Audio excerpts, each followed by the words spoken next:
better this time. Let's hope for the best. Okay ಸರಿ ಕೇಳ್ತೀನಿ ನಾನು ಇರೋ ಎಸ್ ಸರ್. ಏನು ಸಿಂಪಲ್, ಸರ್ಕಾರ ಮಾಡೋ ಕೆಲಸ ಸರ್ಕಾರ ಅಚ್ಚುಕಟ್ಟಾಗಿ ಮಾಡಬೇಕು, ಜನಗಳು ಮಾಡೋ ಕೆಲಸ ಜನಗಳಿಗೆ ಮಾಡಕ್ಕೆ ಅಷ್ಟೇ ಅಲ್ವಾ ಗೌರ್ಮೆಂಟ್. ಸರ್ ಇಲ್ಲಿ ತನಕದ್ದು ಚೆನ್ನಾಗಿದೆ ಅಂತ ಅನಿಸ್ತದೆ ಸರ್ ನಿಮಗೆ? ಏನಾಗುತ್ತೆ, ಸ್ವಲ್ಪ ಜನ ಮಾತ್ರ ಮಾಡಿರ್ತಾರೆ, ಮಿಕ್ಕಿದವ್ರ ಅಭಿಪ್ರಾಯ ಏನಿರುತ್ತೆ ಅಂತ ನಮ್ಗೆ ಗೊತ್ತಾಗದೆ. ಸೊ ಎಲ್ಲರೂ ಮಾಡಿದಷ್ಟು ಹಿರಿಯರು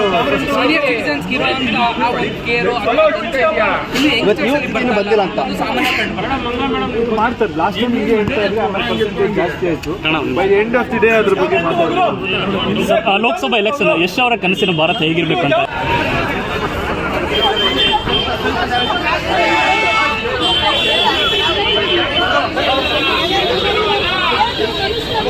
ಸ್ವಲ್ಪ